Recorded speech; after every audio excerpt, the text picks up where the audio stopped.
Morning Moon.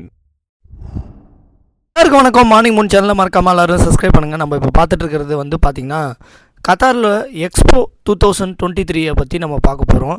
நான் ஆக்சுவலாக அங்கே போகிறதுக்கு முன்னாடி நம்ம வீடியோ போகிறதுக்கு முன்னாடி ஒரு நேச்சுரல் சீனரிஸ் நம்ம கத்தாரில் பார்ப்போம். இங்கே சன்செட்டும் சரி சன்ரைஸும் சரி அவ்வளோ அட்ராக்டாக இருக்கும். நம்ம சன்செட்டு பார்த்துட்ருக்கோம். இதில் பார்த்திங்கன்னா அந்த சூரியனும் அந்த மேகம் ஓட்டத்தோட அந்த ஆக்சுவலாக இங்கே பார்க்குற சன்செட் வந்து பார்த்திங்கன்னா கன்னியாகுமரியில் எந்த அளவுக்கு நம்ம சூரியனை எந்த அளவுக்கு கிட்ட பார்க்குறோமோ அதே ஃபீல் வந்து கத்தார்லேயும் கிடைக்குதுங்கிறது மிகப்பெரிய ஒரு விஷயம். என்ன விஷயம்னா பார்த்திங்கன்னா கல்ஃப் கண்ட்ரியை பொறுத்தவரையும் இங்கே வந்து வெயில் ஜாஸ்தியாக இருக்கும். அது வந்து ஒரு குறிப்பிட்டப்பட்ட காலம் தான். நவம்பர் டிசம்பரில் இங்கே கூலாக இருக்கும். அந்த டயத்தில் வந்து பார்த்திங்கன்னா சூரியனை நம்ம வந்து கிட்ட பார்க்குற ஒரு ஃபீல் வருது. அது மட்டும் இல்லை, வெயில் கொஞ்சம் கம்மியாக இருக்கிறதால இங்கே வந்து பார்த்திங்கன்னா நல்ல குளிரும் அதே அளவுக்கு. முன்னாடிலாம் பார்த்திங்கன்னா 2014 பார்த்திங்கன்னா 13 வரையும் கூட குளிர் இருந்தது. இப்போ